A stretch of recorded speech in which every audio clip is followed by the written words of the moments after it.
All right, so if you recall from last week, I spoke on a video that was put out on Penny Hardaway that they recorded while he was at a participating at a charity golf tournament down in Collierville last week, and he talked about how he wants to add at least two more big men to the current front court of this year's version of the Memphis Tigers men's basketball program. So, like I believe it was yesterday, if I'm not mistaken, the commercial field went out there and came up with a list of it's really it had five players, but it's really like technically four.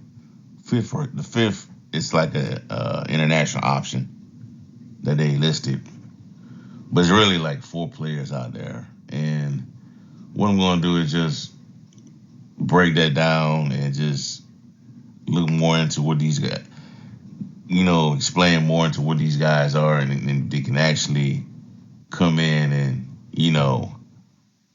impact this team. So the question is, who's left out there, who's on the board, could they make a real impact?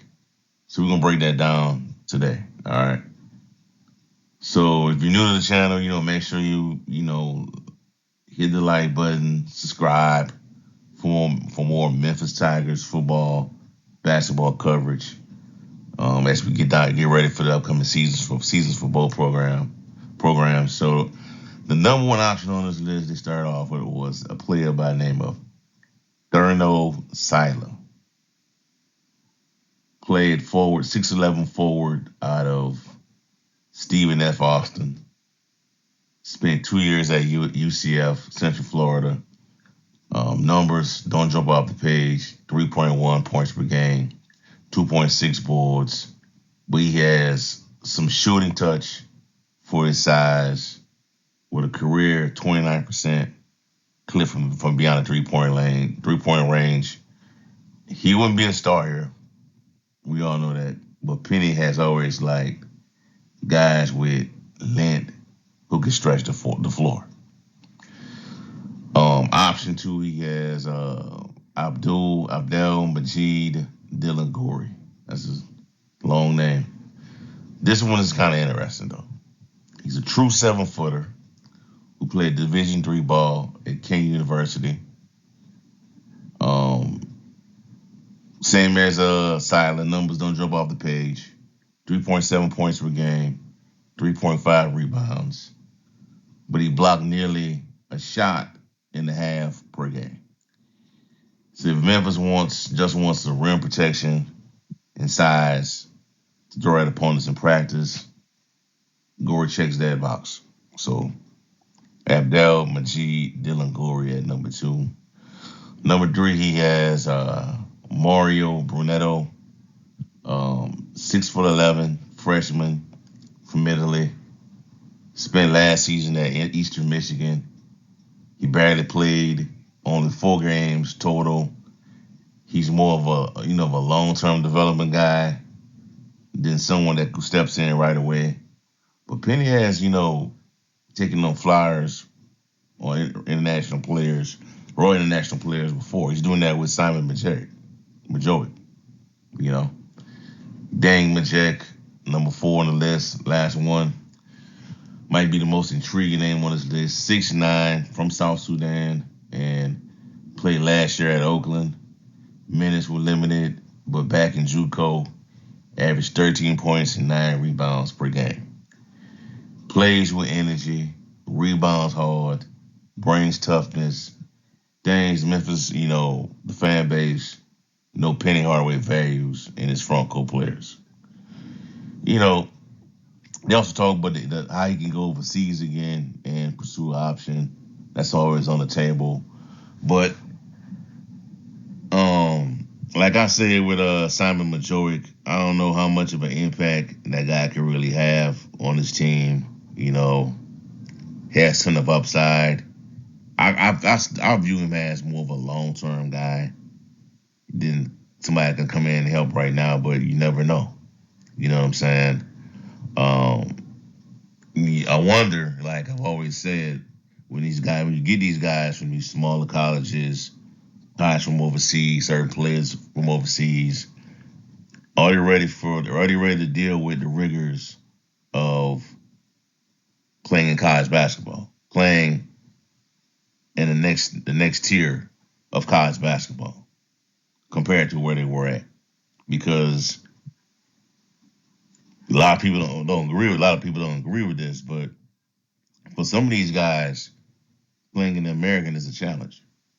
Because you're playing against guys that are experienced, guys that have been in been in these in the current landscape of college basketball for a while at that level.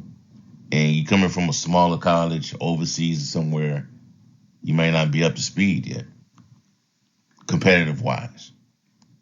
Different level of basketball. This could be a big jump for some of these guys.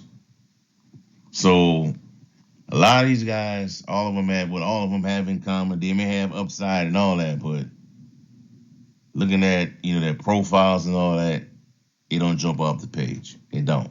But I think what Penny Hardaway is looking for is guys that can excel in a niche, excel at being a good front court player, player that can defend, protect the rim. That's what he's looking for because he wants to alleviate as much pressure off of guys like Aaron Bradshaw so that they can um, show more of their skill set as a player. You know, because Bradshaw is not just a 7 footer; he's an athletic 7 footer that can shoot, push the ball up the court, do multiple things. And I think Hardaway is just looking for a guy that can hold it down in the perimeter while Aaron Bradshaw can do other things. And that while he's doing that, that makes his team even better if you have that element of another big man on the team, another reliable, bigger big man on the team.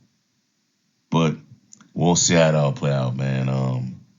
It could very well be one of these guys that's on this power slide that Penny Hardaway decides to go after. Or it could be somebody that we never even heard of.